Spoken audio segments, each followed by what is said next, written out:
ఈ లోక జ్ఞానము దేవుని దృష్టికి వెర్రితనమే. జ్ఞానులను వారి కుయుక్తిలో ఆయన పట్టుకొనెను. మరియు జ్ఞానుల యోచనలు వ్యర్థములని ప్రభువునకు తెలియను. చాలు, దేవునికి స్తోత్రం. హల్లెలూయా, హల్లెలూయా. మొదటి కొరింథీయులకు రాసిన పత్రిక 3వ అధ్యాయము 19వ వాక్యం నేను చదువుతున్నాను, జాగ్రత్తగా వినండి.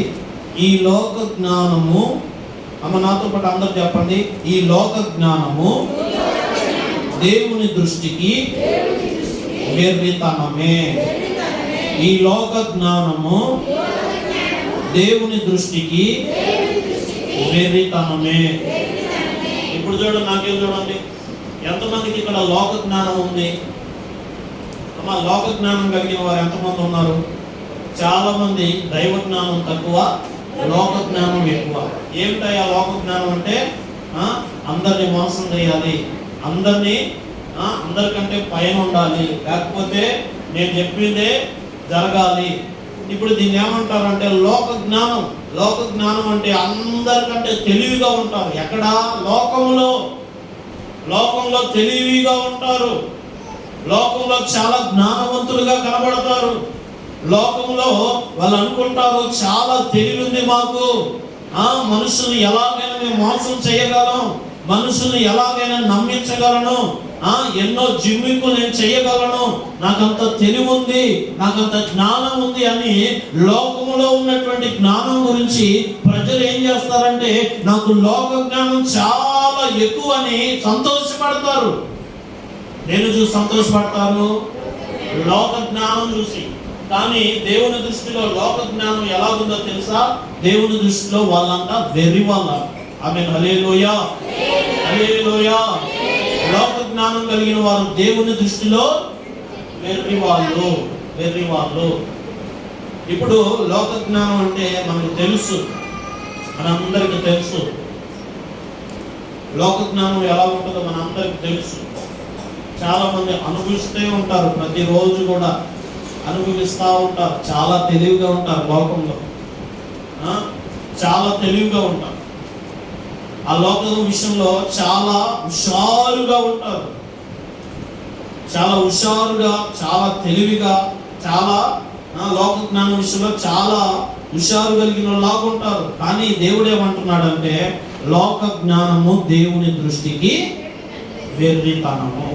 ఇప్పుడు లోకంలో నువ్వు పెద్ద జ్ఞానవంతురాలా ఉన్నావు అనుకో, నువ్వు వెర్రి ముఖం దానివి, లేకపోతే నువ్వు వెర్రి ముఖం వాడివి, లోకంలో నీకు చాలా తెలివి ఉందనుకో, నీ దేవుని దృష్టికి ఎలా ఉంటుందో తెలుసా? లోక జ్ఞానము దేవుని దృష్టికి వెర్రితనం. లోక జ్ఞానం దేవుని దృష్టికి ఏంటంట? వెర్రితనము. లోక జ్ఞానం అనేది మనకు ఉండకూడదు. మనకు ఉండవలసిన జ్ఞానం ఏంటి? దేవుని జ్ఞానము. ఆమేన్, హల్లెలూయా, హల్లెలూయా. అంటే దేవుని దృష్టికి రెండవదిగా మనం ఎలా ఉండాలంటే దేవుని దృష్టికి మనము దైవ జ్ఞానము కలిగిన వారి వలె ఉండాలి. ఎలా ఉండాలి? దైవ జ్ఞానము కలిగిన వారి వలె ఉండాలి.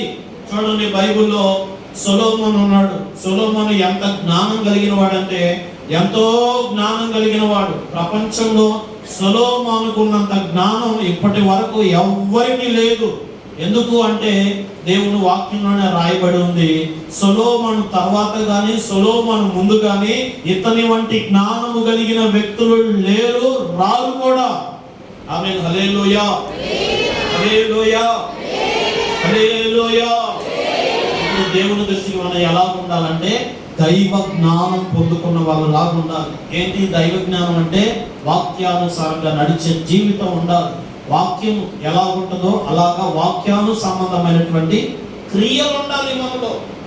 ఈ దైవ జ్ఞానం అనేది మనలో ఉన్నప్పుడే మనం ఎలా ఉంటామంటే దేవుని దృష్టికి మంచి వారిగా కనబడతాము. ఆమేన్, హల్లెలూయా, హల్లెలూయా. లోక జ్ఞానం ఎంత ఉన్నా కూడా తీసి పక్కనయ్యండి. అమ్మా, లోక జ్ఞానం మీకు ఏమైనా ఉంటే తీసి పక్కన పెట్టేసేయండి. దేనికి పనికిరాదు ఆ జ్ఞానం. లోక జ్ఞానం దేనికి పనికిరాదు. దేవునికి కావాల్సినది ఏమిటంటే నీలో దైవ జ్ఞానం కావాలి. దేవుని యొక్క జ్ఞానాన్ని నువ్వు పొందుకోవాలి. దేవుని జ్ఞానంతో నింపబడాలి. దేవుని జ్ఞానం అనేది నీలో పని చేయాలి. దేవుని జ్ఞానం నీకు ఉన్నప్పుడే నువ్వు దేవుని దృష్టికి మంచివాడివిగా కనబడతావు. దైవ జ్ఞానం అనేది నీలో అణువణువు ఉండాలి. ఆమేన్. హల్లెలూయా, హల్లెలూయా. ఆ దైవ జ్ఞానం కూడా ఎలా ఉండాలో తెలుసా? పరిశుద్ధంగా ఉండాలి. దేవుని జ్ఞానం ఎలా ఉండాలి? పరిశుద్ధంగా ఉండాలి. దైవ జ్ఞానాన్ని మనం పొందుకొని జీవించాలి. దేవుని దృష్టిలో రెండవదిగా ఎలా ఉండాలంటే దైవ జ్ఞానము కలిగిన వారి వలె ఉండాలి. కొంతమందికి ఎన్ని సంవత్సరాలు ఉన్న దేవుని జ్ఞానం రాదు. అదే మూర్ఖత్వంలో ఉంటారు, అదే మోటు మనుషుల్లాగా ఉంటారు. దేవుని జ్ఞానం అంటే ఏంటిది? దేవుడు ఏమని చెప్తున్నాడు? ప్రేమ కలిగి ఉండండి, సత్యం కలిగి ఉండండి, చక్కగా దైవ జ్ఞానంతో నింపబడండి అని దేవుడు చెప్తాడు. కానీ కొంతమంది ఏం చేస్తారంటే దైవ జ్ఞానం ఉండదు.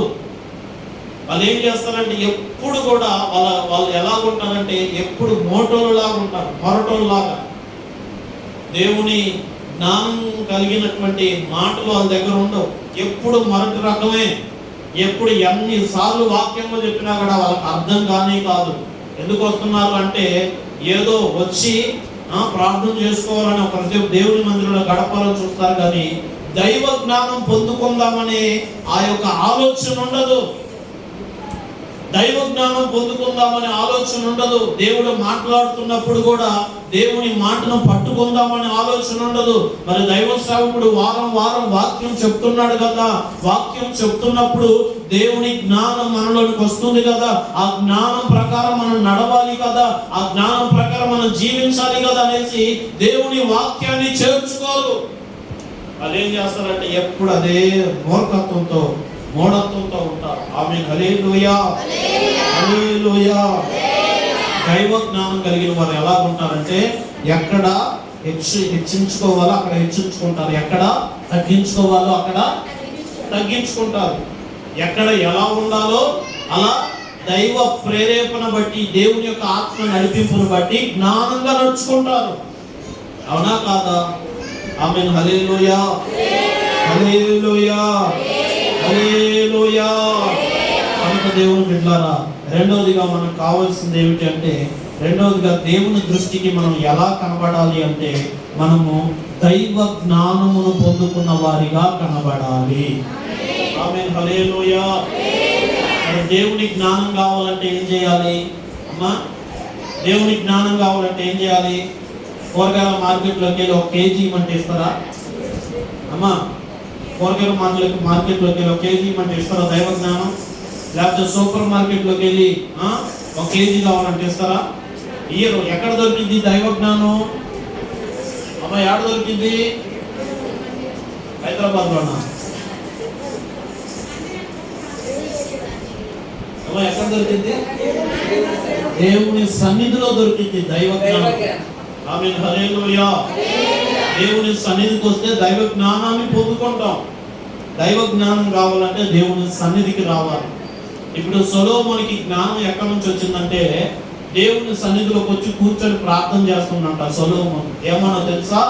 ఇదిగో మా తండ్రి అయిన దావీదు చనిపోయాడు, ఇశ్రాయేలు ప్రజలను పరిపాలించాలంటే ఇది ఒక పెద్ద సైన్యం, వీళ్ళ మీద నేను రాజుగా ఉండాలంటే నేనేమో చిన్న పిల్లవాడిని, నాకంత జ్ఞానం లేదు, నాకంత తెలివి లేదు అని దేవుని సన్నిధిలో మోకాళ్ళ మీద ఉండి ప్రార్థన చేస్తా ఉన్నాడు. అయ్యా ఇదిగో వీళ్ళందరినీ పరిపాలించాలి అంటే, ఇశ్రాయేలు ప్రజలందరినీ నడిపించాలి అంటే వాళ్ళల్లో ఒక్కొక్కరు కుళ్ళుబోతోళ్ళు ఉంటారు, ఒక్కొక్కరు సోమరిపోతోళ్ళు ఉంటారు, ఒక్కొక్కరు చెప్పిన మాట విననటువంటి వాళ్ళు ఉంటారు, ఒక్కొక్కరు అశ్రద్ధతో కూడినటువంటి వారు ఉంటారు, ఒక్కొక్కరు గొడవల మారోళ్ళు ఉంటారు, ఒక్కొక్కరు అలిగే స్వభావం కలిగిన వాళ్ళు ఉంటారు. అయ్యా ఇదిగో ఇంత పెద్ద రాజ్యాన్ని పరిపాలించాలంటే నా జ్ఞానం నాకు సరిపోదు, దేవా నీ జ్ఞానాన్ని నాకు ఇవ్వండి అయ్యా అని సొలొమోను ఏం చేస్తున్నాడంటే దేవుని సన్నిధిలో కూర్చొని ప్రార్థన చేస్తా ఉన్నాడు. ఆమేన్. హల్లెలూయా.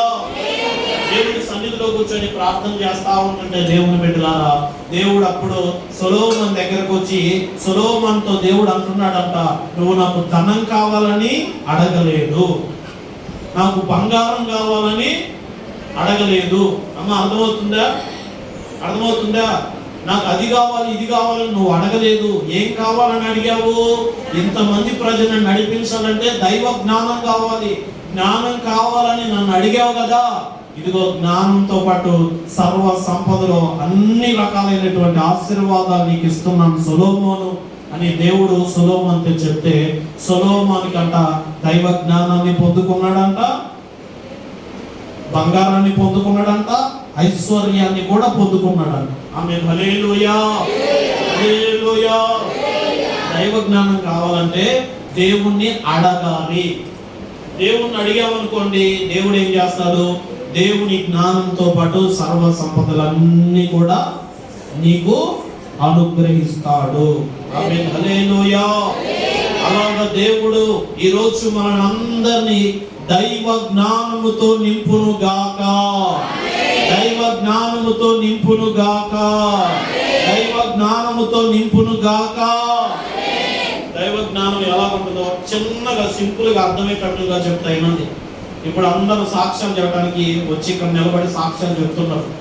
నేను వారం ఏం చేస్తున్నా, సాక్ష్యాలు వివరంగా క్లుప్తంగా చెప్పండి అని వారం మైక్ పట్టుకొని ఏం చేస్తున్నా, సాక్ష్యాలు వివరంగా చెప్పండి అమ్మా అని చెప్తున్నా.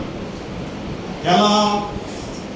దేవుడు ఏదైనా చేశాడు అనుకోండి, సరే యాక్సిడెంట్, రోడ్డును పోతా ఉంటుంటే యాక్సిడెంట్ జరగాల్సింది జరగకుండా ఆపేసినప్పుడు దేవుని మందిరానికి వచ్చిన తర్వాత ఏం చెప్పాలి? ఇలాగా ఇదిగో ఇలా పోతా ఉంటుంటే యాక్సిడెంట్ జరగకుండా దేవుడు నన్ను కాపాడాడయ్యా అని ఇలా సాక్ష్యం చెప్పాలి. ఇలా సాక్ష్యం చెప్పకుండా పునాదులు మొదలుకొని, అర్థమవుతుందా? తీగ లాగితే డొంక కదిలింది చూడు, అక్కడ నుంచి లాగి తీసుకొచ్చి చివరిగా తీసుకొచ్చి అప్పటికి టైం ఎంత అయింది? 20 నిమిషాలు అయింది. దేవునికి స్తోత్రం, హల్లెలూయా, హల్లెలూయా, హల్లెలూయా. అప్పుడు దాకా నా మనసు ఏమైపోతుందో తెలుసా? అబ్బా ఇంకెంతసేపు చెప్తుంది కదా ఆయన, నేనేమో టైం అయిపోతుంది. నేను ఎందుకు చెప్తున్నానంటే ఈ మాట, ముందు రోజుల్లో సంఘానికి వచ్చే వాళ్ళు చదువుకున్న వాళ్ళు వస్తారు. అర్థమవుతుందా? చదువుకున్న వాళ్ళు వస్తారు, ఉద్యోగాలు చేసే వాళ్ళు వస్తారు, మంచి జ్ఞానం కలిగిన వాళ్ళు వస్తారు. వాళ్ళు వచ్చినప్పుడు నీ తీగలాగి ఆ తీగ నుంచి లాగుతూ ఉంటుంటే వీళ్ళందరూ ఏమనుకుంటారు?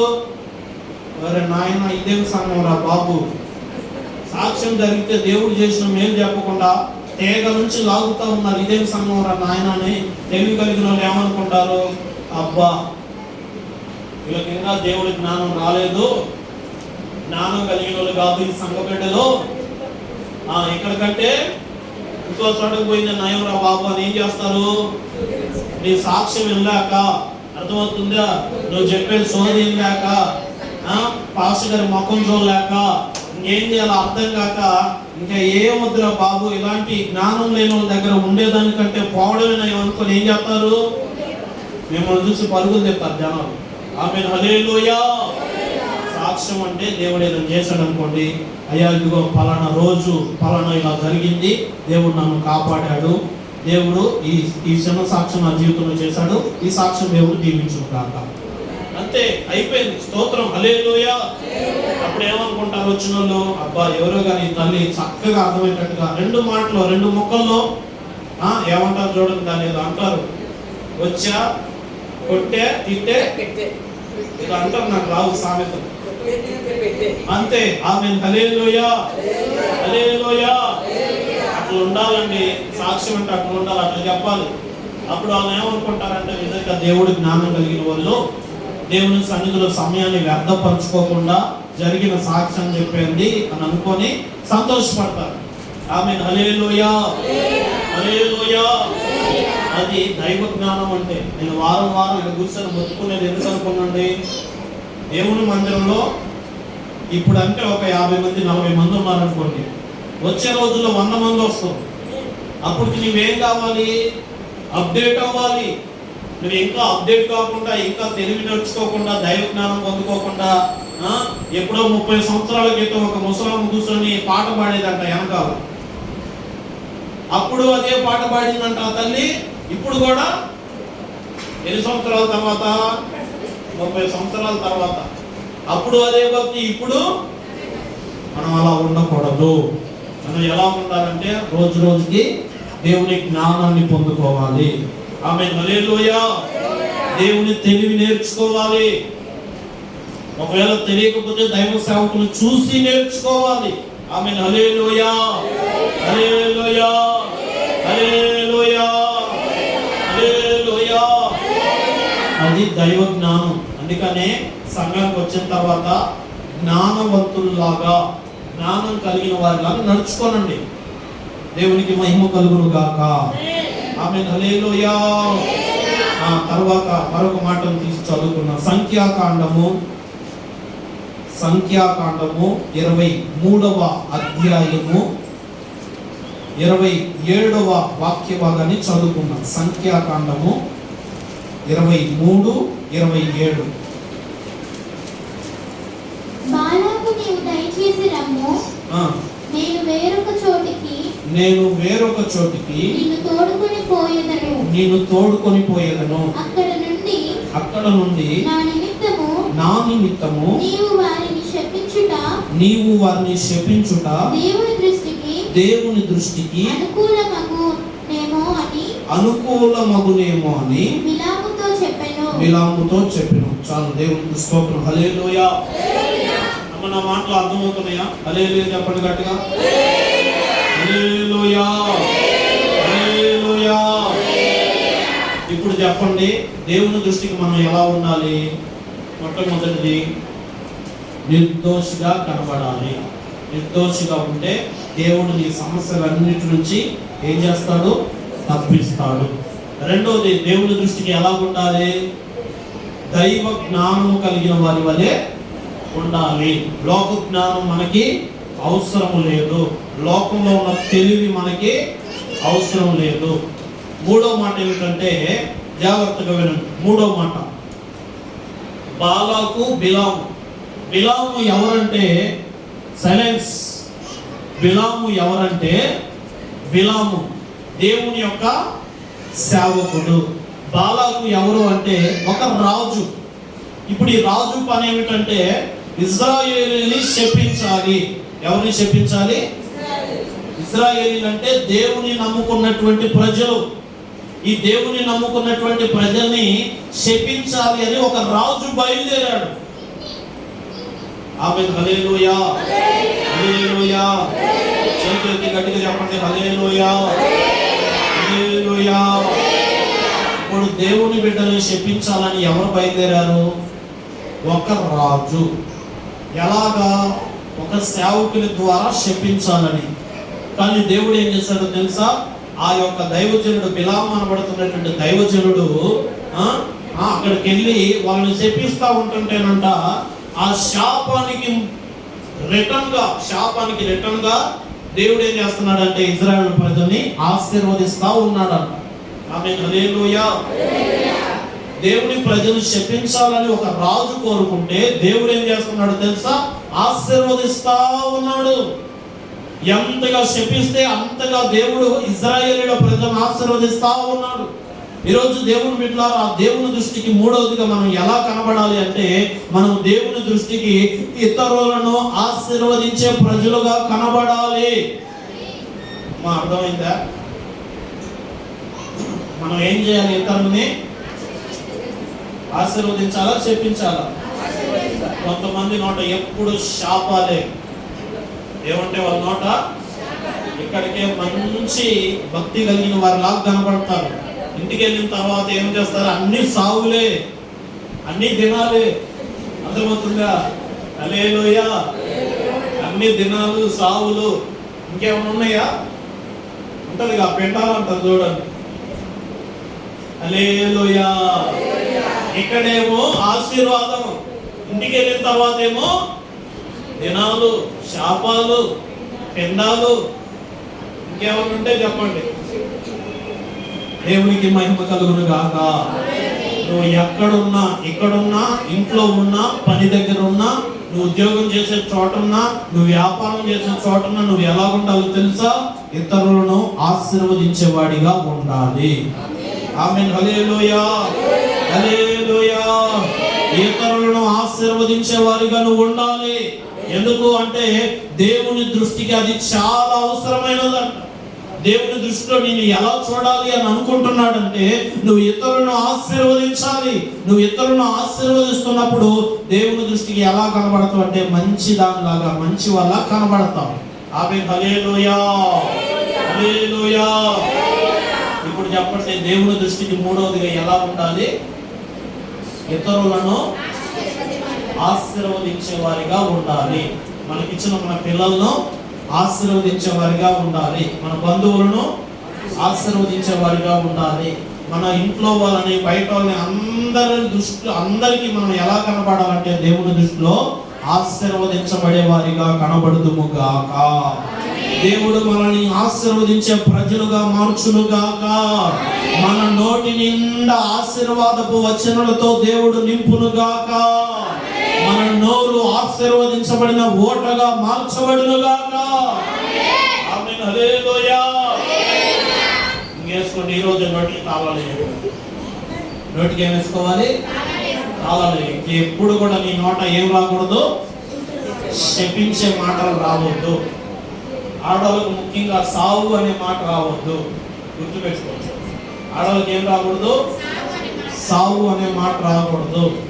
ఆడవాళ్ళకైనా, మగవాళ్ళకైనా, పిల్లలకైనా, పెద్దలకైనా సావు, అది ఇది అనే శపితమైన మాట నీ నోట నుండి వచ్చింది అంటే ఆ రోజే నీ ఆత్మీయ జీవితం పతనమైపోతుంది. గుర్తుపెట్టుకో. నాశనం కాదు, పాడైపోను, నువ్వు సస్తే బాగుంటుందిరా, నువ్వు సచ్చినా బాగుంటుంది, ఈ మాట మన నోట రాకూడదు. దేవుని బిడ్డలారా, ఒక విషయం చెప్తాను, జాగ్రత్తగా వినండి.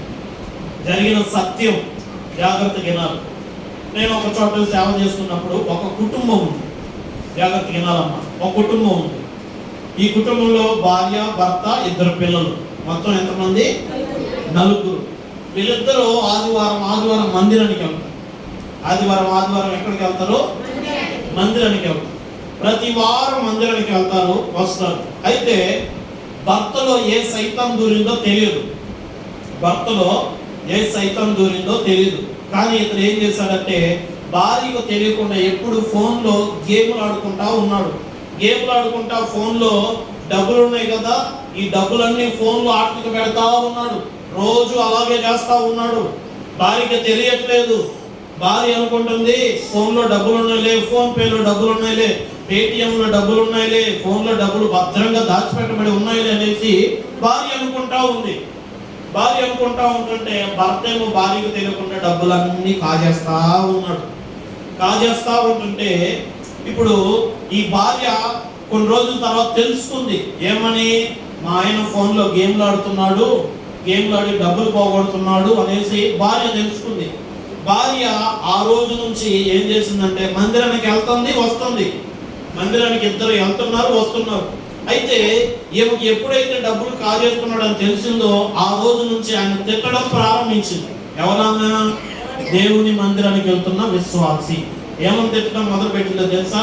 నీ కాలు ఇరిగినా ఇంట్లో కూర్చొని ఉంటావు, నీ కాలు ఇరిగితే బాగుండరా అని భార్య రోజు నీ కాలు ఇరగా, నీ చెయ్యి ఇరగా అనేసి తిడతా ఉందంట.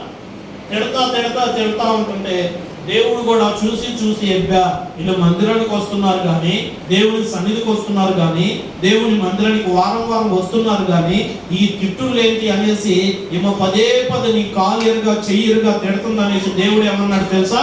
ఒక్కసారిగా గట్టిగా ఆమేన్ అన్నాడంట. ఏమన్నాడంట? ఆమేన్ అన్నాడు. ఆమేన్. హల్లెలూయా, హల్లెలూయా.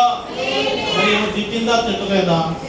నీ కాలు ఎరుగా, నీ చెయ్యి ఎరుగా, డబ్బులు సంపాదించి చేసుకోవచ్చు, ఫోన్లో బ్యాంకులో ఎత్తే ఫోన్లో పెట్టుకొని నాకు తెలియకుండా డబ్బులన్నీ కాజేస్తున్నావు అనేసి నీ కాలుగా చెయ్యరుగా తిడతా ఉంటుంటే ఈ మందిరానికి వెళ్ళినప్పుడేమో పాస్టర్ గారు ఆశీర్వదించబడింది కాక అంటే చేతులు ఎత్తాడంట. చేతులు ఎత్తితే దేవుడు ఆమేన్ అన్నాడంట. ఇంటికి వెళ్ళిన తర్వాత భర్తను తిడతా ఉంటుంటే దేవుడు ఏమన్నాడంట? అలా కూడా ఆమె అన్నాడట. అనంగా అలాగే కొన్ని రోజులు గడిచిన తర్వాత అంట భర్త ఒక రోజు బండి వేసుకుని బండి మీద పోతా ఉన్నాడు. పోతా ఉంటుంటే ఏం కాలేదు, ఈయన దారి నేను పోతున్నాడు, అట్నుంచి ఒకడు వచ్చాడు, వచ్చి ఈయన బండి మీద పోతా ఉంటాడు, కబేర్లని బండిని తగిలించాడు, కాలు ఇరిగిపోయింది. ఆమె హల్లెలూయా. అమ్మ ఇప్పుడు చెప్పండి, భార్య ఏమన్నది? నీ కాలు ఎరగా నీ చెయ్యరుగా అన్నది. స్తోత్రాలు తల్లి, దేవుని మందిరానికి వెళ్తున్నా, కాలునే కాలు చెయ్యి కోరుకున్నా, దేవుడు కూడా ఆమె నన్ను ఏం చేశాడు? కాలు ఎరగొట్టాడు. ఇప్పుడు కాలు ఎరిగితే ఎవరికి బాధ? అమ్మా నిజాలు చెప్పాలి, ఆడపిల్ల వారికే బాధ. మరి ఎందుకంటావు బాధ? కాలు ఇరిగితేనేమో బాధ అని తెలుసు, కాలు ఇరిగితేనేమో పని చేయలేడని తెలుసు, కాలు ఇరిగితే ఇంట్లో సంపాదన ఆగిపోతుందని తెలుసు. కానీ తెలిసి కూడా ఏమన్నావు? ఎరగా అన్నావు. దేవుడు కూడా చూసి సరేనమ్మా స్తోత్రం హల్లెలూయా అన్నాడు. ఇప్పుడు ఏం చేస్తున్నారు? ఉన్నారు. అందుకని దేవుడు బిడ్డలారా, మీ అందరికీ చేతులు ఎత్తి దండం పెట్టి చెప్పేది ఏంటంటే, మీ నోట నుంచి పొరపాటున కూడా శపితమైన మాటలు రావద్దు. గుర్తుపెట్టుకోండి, శపితమైన మాటలు నోట రావద్దు. ఒకవేళ నువ్వు ఏదంటే దేవుడు అదే ఆమెను అంటాడేమో. దేవుడు నీ నోటిని ఏమన్నా ఆశీర్వదించాడేమో, ఎవరికి తెలుసు? అమ్మ అర్థమవుతుందా? దేవుడు నీ నోటిని ఆశీర్వదించాడేమో, నీ నోట్లో నుంచి ఏ మాట వస్తే ఆ మాట దేవుడు జరిగిస్తాడేమో, ఎవరికి తెలుసు? అందుకని మన నోట శపితమైన మాటలు రాకుండును గాక, మన నోట అబద్ధాలు రాకుండును గాక, మన నోట ఆశీర్వదించబడిన మాటలే వచ్చును గాక. యోగు కూడా భయపడ్డాడు పదే, నా కుటుంబానికి ఏమన్నా అయిందేమో, నా యొక్క ఆస్తికి ఏమన్నా అయిందేమో, నా గొర్రెలకు ఏమన్నా అయిందేమో, లేకపోతే నాకున్న ఎడ్లకి ఏమన్నా అయిందేమో అనేసి భయపడతా ఉన్నాడంట. బైబిల్లో యోగు గ్రంథంలో వాక్యం రాయబడింది, ఏది వచ్చునని నేను భయపడుతునో అదే నా మీదకు వచ్చింది. ఏది ఒక్కదని నేను అనుకున్నానో అదే నా మీదకు వచ్చింది. అందుకనే దయచేసి మీ కుటుంబాల్లో జరగక ముందే జరిగింది ఏదో అయిపోతుందని అనుకోబాకండి. దేవుడు మీరు భయపడితే రానిది కూడా మీ మీదకి రప్పిస్తాడేమో శత్రువు. అందుకని ఏ విషయంలో భయపడొద్దు. ఏది నోరు తెలిసి తొందరపడి నోట్లో నుండి ఒక మాట పలకొద్దు. ఆమేన్ హల్లెలూయా, హల్లెలూయా. ఎందుకు అంటే దేవుడు నీ నోటిని ఆశీర్వదించాడు. ఏం చేశాడు? దేవుడు నీ నోటిని ఆశీర్వదించాడు, నీ నోటిని దేవుడు దీవించాడు. కనుక నీ నోట ఆశీర్వచనమే ఉండాలి. అదే దేవుని దృష్టికి అనుకూలమైనది. ఆమేన్ హల్లెలూయా, హల్లెలూయా, హల్లెలూయా. చివరి మాట తీయండి. పేతురు రాసిన పత్రిక, మొదటి పేతురుకు రాసిన పత్రిక 3వ అధ్యాయము 4వ వాక్య భాగం. మొదటి పేతురుకు రాసిన పత్రిక 3వ అధ్యాయము 4వ వాక్య భాగం. సాధువైనట్టియు మృదువైనట్టియు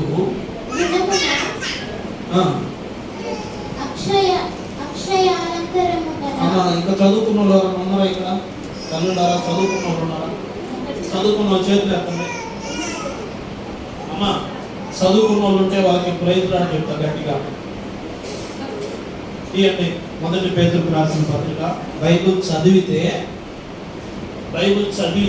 చదవటానికి వస్తుంది.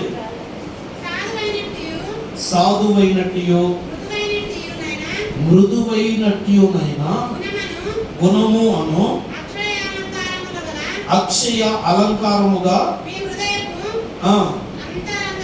హృదయపు అంతరంగ స్వభావము అమ్మా మీకు అలంకారముగాను ఉండవలెను. అది దేవుని దృష్టికి మిగుల విలువ కలిగినది. చివరి మాట జాగ్రత్తగా నుండి నేను చదువుతున్నాను, ఒక్కొక్కటి జాగ్రత్తగా నాతో పాటు చెప్పండి అందరూ కలిసి. సాధువైనట్టు మృదువైనట్టునైనా గుణము అను అక్షయ అలంకారము గల నీ హృదయపు అంతరంగ స్వభావము మీకు అలంకారముగా ఉండవలెను. అది దేవుని దృష్టికి విలువ గలది. ఇప్పుడు చివరిగా మన హృదయం ఎలా ఉండాలంటే సాధువైనట్టు. సాధువు అంటే తెలుసా ఎవరికన్నా? అమ్మ, సాధువులు అంటే తెలుసా? హిమాలయాల్లో ఉంటారు చూడండి, ఎర్ర వస్త్రాలు వేసుకుంటారు, లేకపోతే ఇంకొక వస్త్రాలు వేసుకుంటారు. వీళ్ళు ఏం చేస్తారు? సాధువులా ఉంటారు. అంటే సాధువుల యొక్క పని ఏమిటంటే ఎవరి మీద కూడా పొరపాటున ఏ మాట మాట్లాడకుండా, తిట్టకుండా, కొట్టకుండా. సాధువు అంటే సైలెంట్గా ఉంటారు. వాళ్ళు సైలెంట్గా ఉండి వాళ్ళ పని ఏదో వాళ్ళు చేసుకుంటా ఉంటారు.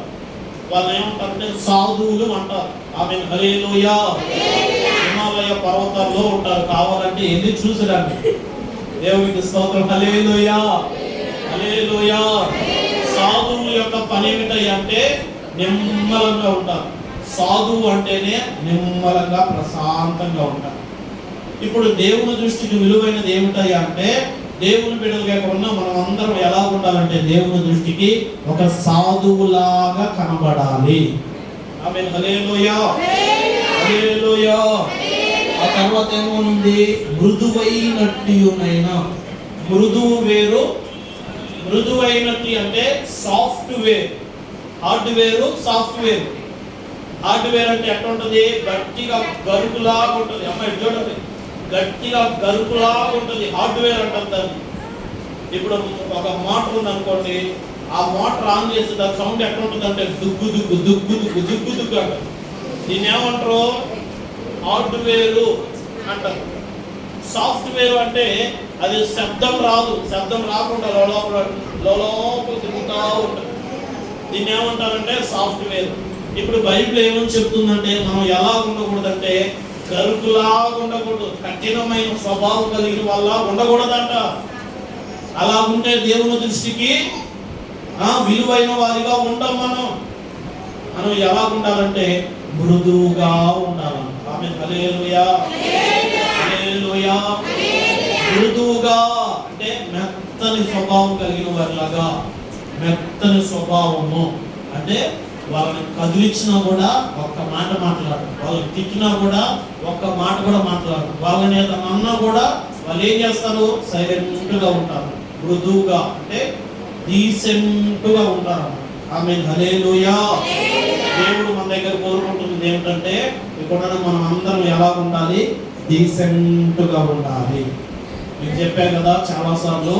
యేసన్న గారు ఒక ఆమె యేసన్న గారిని, అయ్యా మా ఇంటికి విజిటింగ్ రండి, విజిటింగ్ రండి, విజిటింగ్ రండి అని పిలుస్తూ ఉంటుంటే యేసన్న గారు ఆమె పిలిచినప్పుడు పోకుండా ఇంకో రోజు పోయాడు.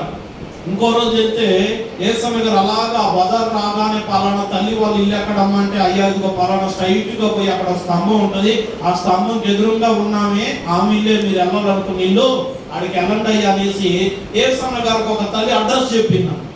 అడ్రస్ చెప్తే యేసన్న గారు నడుచుకుంటా వెళ్తా ఉన్నాడంట, బ్యాగ్ తగిలించుకొని ఇంటికి వెళ్ళి విజిటింగ్ చేసి ప్రార్థన చేసి వద్దామని. అయితే వెళ్తా ఉంటుంటే ఈ లోపల ఏం జరిగిందంటే యేసన్న గారు ఆ ఇంటికి వెళ్తే ఆ ఇంట్లో ఆమె లేదంట. కొద్దిగా అవతల దూరం వెళ్ళిన తర్వాత ఆ నీళ్లు లేకపోతే ట్యాంకర్లో నుంచి నీళ్లు వస్తూ ఉంటుంటే ట్యాంకర్ దగ్గర బిందెలు తెచ్చుకొని అందరు బిందెలు పట్టుకొని వచ్చి నీళ్లు పట్టుకుంటా ఉన్నారంట. నీళ్లు పట్టుకుంటా ఉంటుంటే యేసన్నని విజిటింగ్కి రమ్మన్నది కదా ఇంటికి ప్రార్థనకి. ఈ తల్లి ఏం చేస్తుందో తెలుసా? ఆ పంపుల దగ్గరంట గోసి తీసి ఇట్లా ఎగ్గట్టుకొని గొడవ పెట్టుకుంటా ఉందంట పైకెత్తి. అర్థమవుతుందా? తీసుకొని ఇట్లా ఎగ్గబెట్టుకొని ఓ అబ్బా ఏ గొడవ ఆడుతుందలే. అసలు ఆ గొడవ చూస్తూ ఉంటుంటే ఏం దేవుని మందిరానికి వెళ్ళే ఆమెనా, ఏం బైబిల్ పట్టుకొని దేవుని సన్నిధికి వెళ్ళే ఆమెనా? ఏమైంది? పైపుల దగ్గర ఇంతలా గొడవ పడుతుంది, ఇంతసేపు కొట్టుకుంటుంది, ఇంతసేపుగా బిందులు చేస్తా ఉంది, తిడుతుంది. ఓరే నాయన నోరు చూడలేకపోతున్నాం. యేసన్న గారు పాపం చూసి, నీ భక్తికో దండాలు, నీ ఇష్టికో దండాలు, నీ ఇంట్లో నేను అడుగు పెట్టినా కూడా అది నాకు శాపమే తల్లి అనేసి ఏం చేశాడంటే ఆ ఎగేసిన చూసి తిన్నగా నోరు మూసుకొని, ఈ యేసన్న గారు నోరు మూసుకొని తిన్నగా ఇంటికి వెళ్ళిపోయాడు. ఎక్కడికి చర్చి కాడికి వెళ్ళిపోయాం. ఆమె హల్లెలూయా. అంటే దేవుని బిడ్డలుగా మనం ఎలా ఉండాలి? ఎగేసుకొని గొడవ పెట్టుకునే వారిలాగా ఉండకూడదు. గుర్తు పెట్టుకోండి. మీ ఇంట్లో మీ భర్తల మీద ఎగేసుకొని గొడవలు పెట్టుకున్నారా? అమ్మ ఎస్తర్ తల్లి స్తోత్రం. హల్లెలూయా, హల్లెలూయా. మీరు ఇంట్లోకి వచ్చి చూసినప్పుడు మీరు ఎలా ఉండాలంటే మౌనంగా కనబడాలి. మీరు అలాగా రోడ్ల మీద గొడవలు పెట్టుకుని నోరు బారేసుకునే వల్ల ఉండొద్దు. దేవుని బిడ్డలుగా ఎలా ఉండాలి? మృదువుగా ఉండాలి, సాధువుగా ఉండాలి. ఆ గుణం అనేది అంట మీ లోపల ఉండాలని దేవుడు చూస్తా ఉన్నాడంట. ఆమేన్. హల్లెలూయా, హల్లెలూయా, హల్లెలూయా. ఇంకా ఏమని రాయబడిందంటే అక్కడ మీ హృదయ అంతరంగ స్వభావము అలాగా ఉండాలి. ఎలాగా? దేవుని దృష్టికి విలువైనదిగా ఉండాలి. నువ్వు ఎవరు అంటే దేవుని మందిరానికి వచ్చిన తర్వాత నువ్వు ఎవరు అంటే ఒక మంచి పరిశుద్ధమైనటువంటి దేవుని బిడ్డగా ఉండాలి. నువ్వు ఇంట్లో ఉన్నా అలాగే ఉండాలి, బయటికి వెళ్ళినా అలాగే ఉండాలి. ఎవరన్నా బయటికి వెళ్ళినప్పుడు నీ మీద అనవసరంగా గొడవ పెట్టుకున్నా కూడా నువ్వేం చేయాలి? సదురుకొని పోవాలి. సదురుకొని పోకుండా నన్నే అంటాడా, నా మీదకే వస్తారు అనేసి అక్కడ కూడా ఏం చేయకూడదు? గొడవ పెట్టుకోకూడదు. దేవుని బిడ్డలకు అది తగినది కాదు. ఆమేన్. హల్లెలూయా, హల్లెలూయా. దేవుని బిడ్డలారా, చాలా మంది విశ్వాసులు ఎలా ఉంటున్నారంటే మందిరానికి వెళ్తున్నారు కానీ చేయాల్సినవన్నీ చేస్తున్నారు, రకరకాలైనటువంటి అన్ని చేసుకుంటా మందిరానికి వచ్చి పెద్ద భక్తులా కనబడుతున్నారు. చాలా సంఘాలు అదే స్థితిలో ఉన్నాయి. కానీ దేవుడు మన సంఘంలో మన విశ్వాసుల గురించి ఆలోచన చేస్తుంది ఏమిటంటే అలాంటి వాళ్ళు మన సంఘంలో ఒక్కరు కూడా కనబడకూడదు. ఆమేన్. హల్లెలూయా, హల్లెలూయా. మన సంఘ బిడ్డలు అనేకులకు మాదిరిగా ఉండాలి. మన సంఘ బిడ్డలు అనేకులకు నేర్పేవారిగా ఉండాలి. మన సంఘ బిడ్డలు అనేకులకు ఇదిగో వారి యొక్క మనస్తత్వాన్ని చూసి అనేకులు మార్పు చెందే రీతిగా ఉండాలి. అదే దేవుడు మన దగ్గర నుంచి కోరుకుంటున్నాడు. దేవునికి మహిమ కలుగును గాక. దేవునికి స్తోత్రం. హల్లెలూయా. దేవుడు ఇలాగ ఈ మాటలన్నిటిని దీవించి ఆశీర్వదించును గాక. దేవుని దృష్టికి మనము నిర్దోషులుగా కనబడుదుము గాక. దేవుని దృష్టికి దైవ జ్ఞానాన్ని పొందుకున్న వారిగా కనబడుదుము గాక. దేవుని దృష్టికి ఆశీర్వదించే ప్రజలుగా కనబడుదుము గాక. దేవుని దృష్టికి మృదువైనట్టు సాధువైనట్టు అలంకారము చేత అలంకరించబడుదుము గాక. ఈ మాటలను దేవుడు దీవించి ఆశీర్వదించును గాక. అందరం కళ్ళు మూసుకొని తలలో వచ్చి ప్రార్థన చేసుకుందాం. అమ్మ మోకరించండి, ట్రక్కును మోకరించండి, నిలువ మోకాల మీద రండి. చివరిగా ప్రార్థన